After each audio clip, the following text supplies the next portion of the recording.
I don't like to become a headache for other 100 people around me. The only thing an actor needs to do is know how to act. हमारी industry में क्या होता है, हमारा जो business है वो सबके सामने होता है, या तो फ्लॉप, फेलियर, या तो हिट. तो our success in failure is very very extremely blown out of proportion for the whole world to see. I think stardom means when an audience loves you unconditionally, and I think I've got that from my audience time and again. Thank you. Thank you. Our guest today needs no introduction. She's one of the most celebrated names of Indian cinema with a career longevity of over 27 years and still counting. Every character of hers has a distinct place in our hearts. Ladies and gentlemen, boys and girls, put your hands together for Rani Mukerji.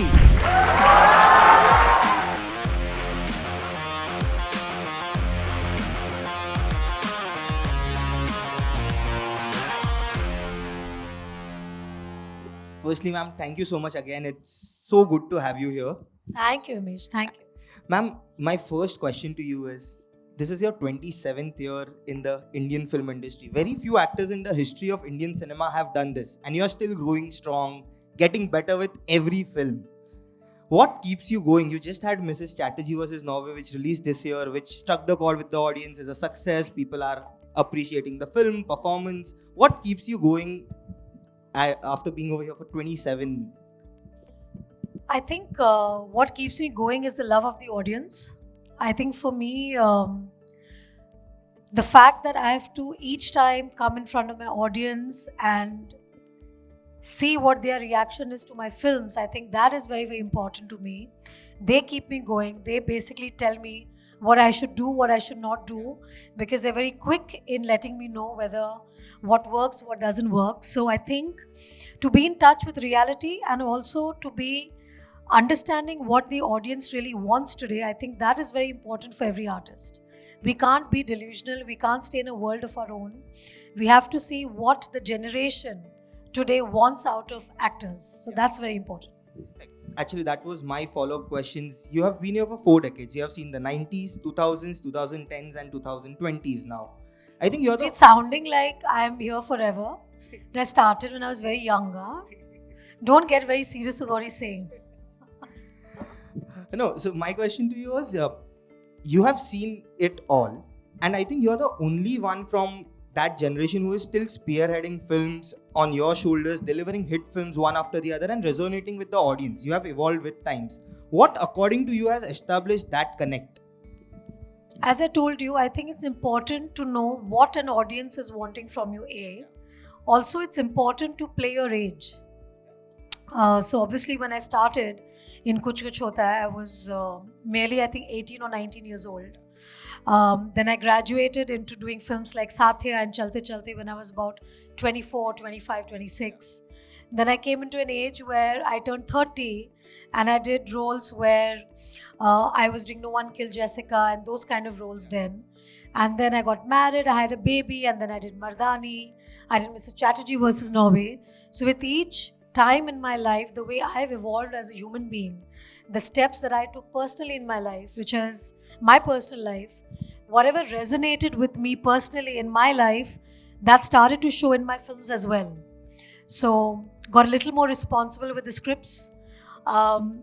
I've always wanted to portray Indian women as very powerful, as absolutely top of their game, and that's what I've done with each of my roles. So if you pick up any film of mine, you will see that the girls are portrayed very strong, and that's the inspiration that I would take from the roles as a woman, and I would think that I would do the same for the girls or the women who are watching it. So it's very important to be able to say something that triggers a thought or it inspires somebody in their own life, because people from all walks of life see movies. So what they take from a character or from a film is something that is very personal to them. So everybody picks up some kind of I think nuance or something that they must have liked in the performance or the character or the film, and they take it back to their own personal lives, and it probably changes a lot for them.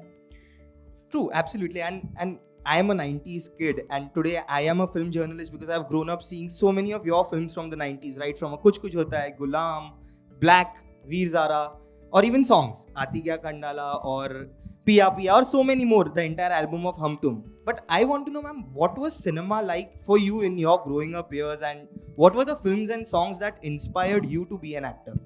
So I was a die-hard Yash Chopra fan. It's very ironic that I became his daughter-in-law. But as a kid, I think watching his films has had a huge impact on me, because probably I was one of those romantic kids, like, used to romanticize, you know, having this charming man come into my life. And I think that's what we all girls dream of, I guess. So Yash Chopra was the quintessential king of romance, and the way he portrayed women in his cinema had a lot of beauty, but with beauty, she was somebody who stood very tall in the way she conducted her life. She was very strong, she was strong-willed. And I think that is something really made a huge impact on me. So now I would see Sridevi and say Chandni or Lamhe. They are the songs that I really related with. And they are probably the songs that I danced on, growing up. Mere haathon mein nau chudiyan hai. Aur kabhi main kahun, these songs.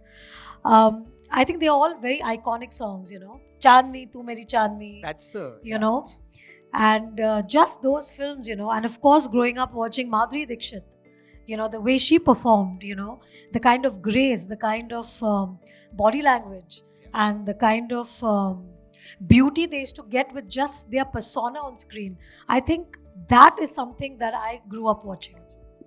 What was it like when you did a Yash Chopra film yourself 7 years into your career? I think 2003 was Veer Zara. So yes. What was it like when that film came your way? So 2004, if I'm not mistaken, Veer Zara. 2004. Yeah. Working with Yash Chopra was completely surreal moment for me in my life, because he was a director who I really admired.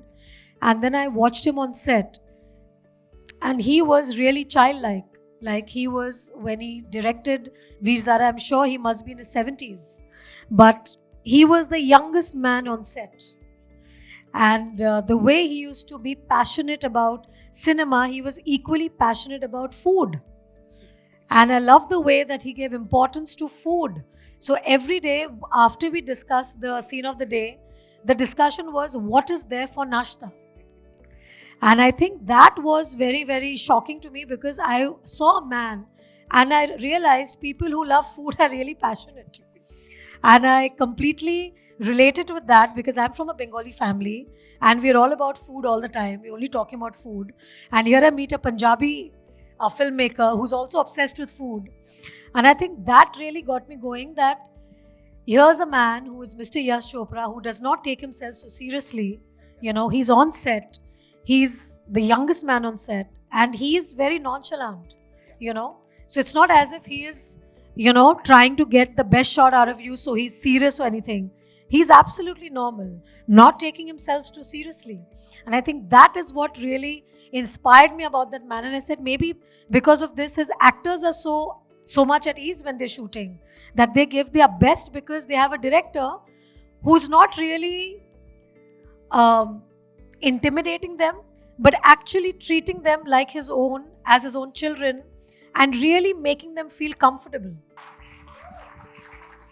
One of the memories which I have in my childhood is watching Black at Fame Ad Labs in 2005. That was one of the first films which I remember watching and crying. But I want to know, in this audience, who are the people who are born after 96? My God, that's a lot. Do you all even know me? Oh my God. Oh my God, you all are born after 96? Oh my God. This is too embarrassing. Oh my God, they're like babies here, all of them. My God. So what is the first film you all must have seen of mine? Always Tina. Okay, great. That's why nobody's forgetting Tina as yet. It's an evergreen character. Yeah, absolutely. But I have to arrive with a short skirt each time I enter a college campus. ये मेरे से गलती हो गई. वापस वो orange short कपड़े पहन के आना चाहिए था, है ना? Back to those days, yeah. Back to those. No, so I was saying one of the first films that moved me and when I cried in the cinema halls was Black. What is your approach like when you play such intense characters back in 2005? I think 9 years into the career, and that is the most challenging film which any actor might have picked up. So Black is about a girl who cannot hear, who cannot speak, who cannot. Yeah, she's not able to, and this role was inspired by Helen Keller. I'm sure you guys must be knowing Helen Keller. So Black was inspired by her life story. So she was somebody who couldn't see, who couldn't hear, who couldn't talk, and what happens in her life and how she fights all odds and she becomes a graduate. So it was about her life, and doing Black kind of changed me a lot as a person, because especially this is very important for the young kids here today, because in the world that you guys are living in social media world, you know, everything is about, I guess, likes. Because I'm not on social media, so pardon my French if I go wrong with the technical aspects of what I'm saying. But in the world where you guys are bothered about the number of likes and bothered about the number of times people don't give you a like and you'll get disappointed with it, there's a film like Black, or there are people who are there in this world who don't have the basic things of just the normal things that we take for granted, which is being able to talk, being able to see, being able to hear. These are things that are given to us by God, which we have to be very grateful for, that we are born normal and there's nothing impossible that we cannot do. Everything is possible. So it's very important for you guys to understand that we as people are blessed with our families, we are blessed with ourselves, that God has given us this body, God has given us the ability to talk, the ability to see, the ability to hear, whereas those people are challenged to even ask for a glass of water. They have to do that in a sign language. You know, for us, it's so easy to tell somebody what we feel because we're able to express it through our words. But they have to constantly sign. And what happened with me when I played the character, my arms started to hurt because I was playing one of them. And I realized how difficult it is to do sign language, because for even something simple as, you know, I want to go to the loo or I want to go somewhere, you have to sign. For a glass of water, you have to do a sign language, and your arms hurt a lot. So everybody in this audience, please be very thankful of the life that God has given you all. And please don't ever think that you all are less than anybody else. Don't give too much importance to that phone that you guys have. Throw it. Really. I feel very bad for the kids today because my niece is 17 years old. And I see my niece constantly on the phone and she's messaging and she's doing something on the phone. And I'm like, what's going on? You know, because everybody, instead of like this, everybody, all children are like this today. You know, and it's really sad because you're going to get a hunchback very soon. So you'll have to work on your, on everything. So just, guys, don't just give any importance to what happens on the net. Just keep going. Just keep doing what is best for you guys. Okay? Promise me. At least all the ones who are born after 96, yaar. Dukhi kar diya, yaar. But ma'am, how is it to for you as an actor to portray the emotions which you have not experienced in real life? What's the biggest challenge in that? I think that is what actors are supposed to do, right? That's what's my job. And to say it in a way that I'm paid for that job. So I better know how to act, because it's not good to be in films and not know how to act, right? Right? So if I'm getting paid for a job, I should know that job correctly. Yes, absolutely. But ma'am, you know, in today's time, there are so many actors who focus on doing one film at a time so that they give in their 100% in that film. But when we look at your film, especially 2005, you have done a Black, you have done a Paheli, you have done a Bunty or Bubbly, all in different genre, different performances. How is it for you to switch on and switch off and give performances which probably very few can even give when doing one film a year? So it was the year 2004 and I was shooting for Black, Veer Zara, Mangal Pandey and Bunty or Bubbly. So these were the 4 films that I was working back to back. So I used to go from one set to the other set to the other set to the other set. And it was fun for me because I was going from one character to the other. As a person, I think what I enjoy being an actor is that I get to play different people. Because as Rani, who I'm born as, I can only be myself, right? But through my roles, I can be so many of these inspiring women who I portray on screen. So for me, that's something that I really take back and I get very inspired by. So when I comprise the role of Shivani Shivaji Roy from Mardaani, I'm inspired by her myself. So when I'm inspired by her, automatically I'm able to inspire other women as well. So till you don't connect with the character, you don't take it up. Yes. Never. Yes. Ma'am, if I were to visit your film set, what would I spot you doing just before that? Working. I don't waste time, especially after I've become a mother. I have to go back to my baby. So I'm only working on the film set. That's it. When I come in, they all know that Rani's coming. I have to work. And then kuch bhi karna hai, pack up ke baad. Okay, but when you're shooting an intense scene, what kind of ambience do you prefer on the set? So I'm a little different in terms of the way I like to prepare, because I don't like to become a headache for other 100 people around me. You know, because I'm an actor, I have to do my job. I can't push other people also to be serious at the same time because I'm serious.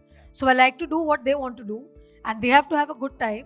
And as soon as we are getting ready for roll action camera, that's the time everybody has to get silent because we are doing a sync sound. So sync sound, for all the people who don't know about filmmaking, sync sound is live dubbing that we do while we shoot films, which is when we speak our lines, those lines are dubbed for the main film. So what you hear in the main film is what we've actually spoken live on set when we are working. So the days of dubbing that we used to do before, which is shooting the film and then going inside a studio and dubbing our scenes while we are watching it, those days are gone actually. That's very few. And the films that I have done post, I think Hum Tum, are all the films that I have sync sound. Yeah, all the films have sync sound. And I prefer doing sync sound because I feel that's the most natural performance, the most natural voice that comes out while you're doing a emotional scene, a scene where you're laughing. Because imagine if you have to repeat a laughter on dubbing, it sounds really fake. So it's good when you are doing live sound, because that's the real sound that the audience gets to see finally. The real emotions, basically. Really, yes, absolutely. So I like everybody to like hang and, you know, chill, do their own thing. They don't have to get serious because it's not their job. Their job is to set up the camera, get the lights done. You know, everybody has different jobs assigned to them on a film set. A film is not necessarily only made by one actor, right? There are 100 people working on a film set and they all are designated different jobs. So everybody does different jobs. And for an actor, the only thing an actor needs to do is know how to act. Absolutely. Ma'am, which is the character which is closest to what you are in real life? Mardaani. No doubt. And yes, absolutely. That's your favorite character too. I think you have named it. That is me. That is me. Shivani Shivaji Roy. I think every girl in the audience will relate to this. We all have a Shivani Shivaji Roy inside us, right or wrong? Girls, right? And when we are pushed to a corner, bas maar dena chahiye. Fatak. Dhamal. Your choices as an actor have been fearless. If you look at last 10 years, from a No One Killed Jessica to Hichki, Mardaani, Ms Chatterjee versus Norway. Of course, these scripts challenged you as an actor. But when you are signing on for such films, are the commercial aspects of filmmaking with regards to the box office also in the back of your mind? Box office is the most important thing, and it should be behind everybody's mind, if you ask me. Because box office not only determines that the producer gets his money back, but it also determines how many people, how many eyeballs you have got for your film. So if there are the number of people who have gone to watch your film, you understand that with box office, right? If अगर 5 ही लोग picture देखेंगे तो उसका क्या फायदा है ना? तो बॉक्स ऑफिस बहुत ही ज़रूरी है हमारे एक्टर्स और फिल्म मेकर्स और जो लोग फिल्मों से जुड़े हुए हैं, बॉक्स ऑफिस सबसे ज़्यादा ज़रूरी है, क्योंकि बॉक्स ऑफिस के बगैर आप फिल्म बना के करेंगे क्या? फिर तो आप होम वीडियो बना के रख दीजिए, है ना? Box office is truly the most important thing for an actor, because I understand how many people have gone to watch me through box office. Though the money is not coming to me, but at least I know how many people have gone and watched the film, right? Yeah. So that makes my work travel far and wide to a lot of people, around the world. So that is very important for me. And were you relieved this year, because Mrs. Chatterjee vs. Norway came and became a success at the box office, and it came in a time when, people were saying drama films are meant for OTT, they are not working, and here came the film and it broke all the chatters within the industry. Were you relieved when it did those numbers and tasted?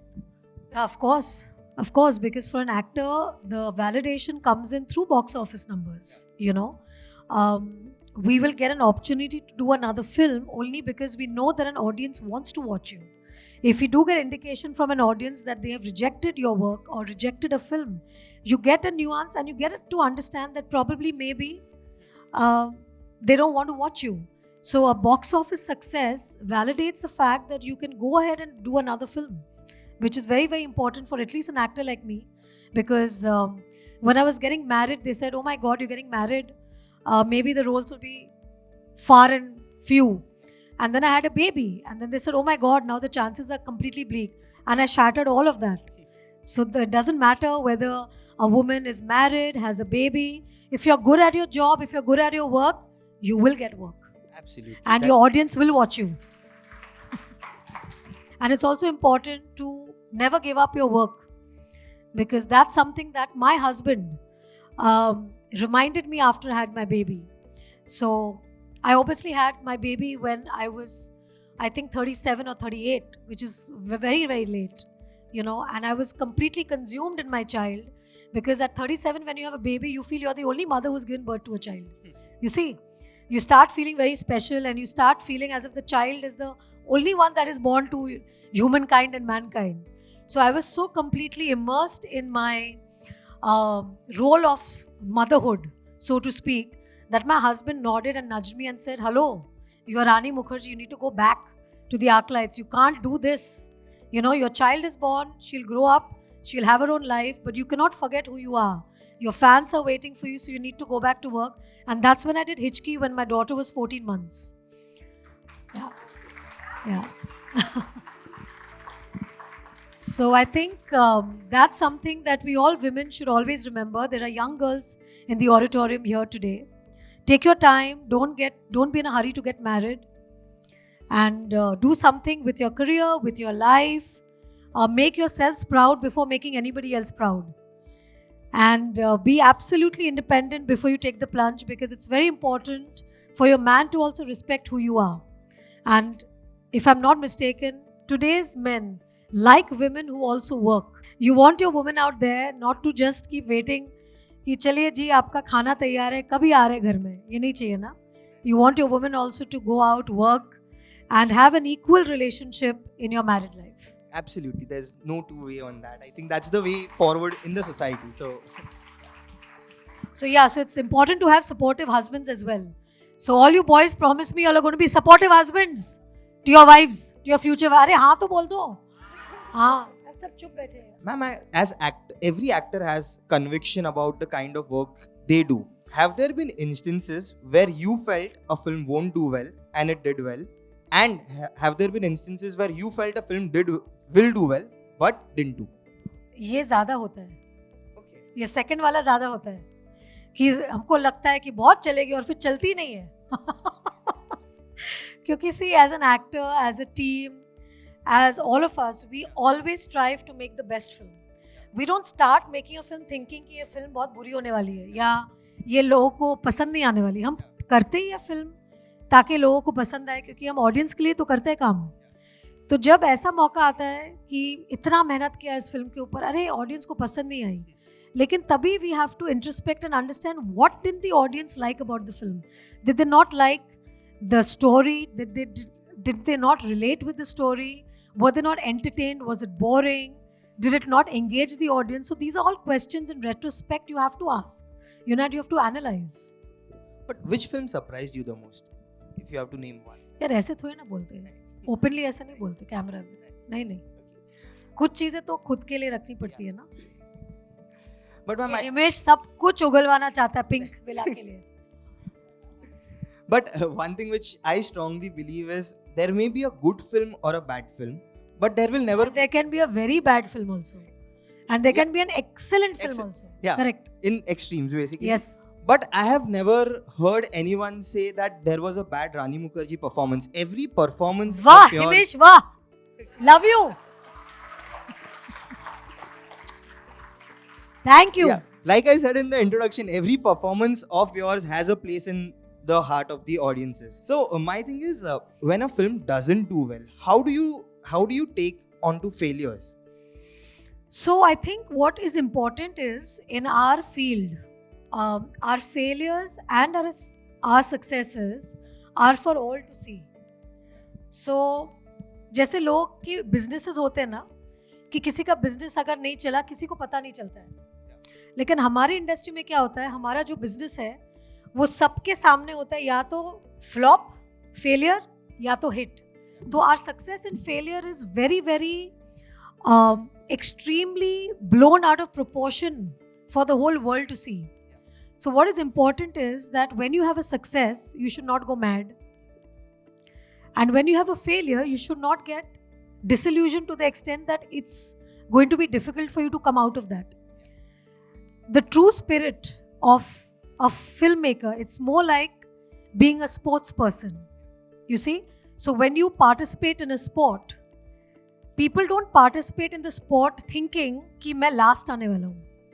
But people still participate in it because you never know या मैं जीतने वाला हूँ या मैं नहीं जीतने वाला हूँ. लेकिन आप ये सोच के participate नहीं करते हो ना कि मैं तो first नहीं आऊँगा तो मैं participate ही नहीं करता हूँ.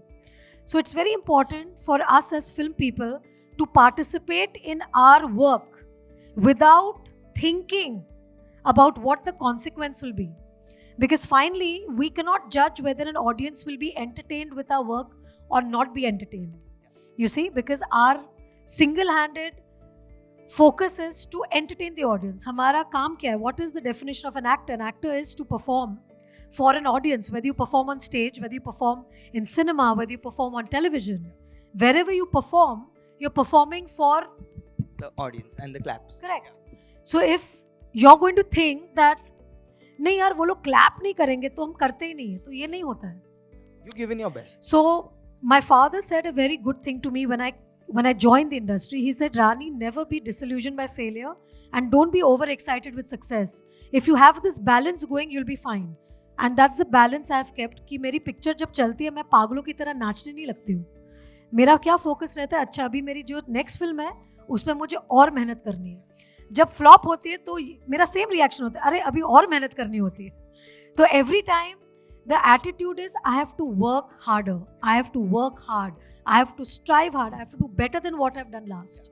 सो if I don't have that attitude, I will be doing a disservice to my self.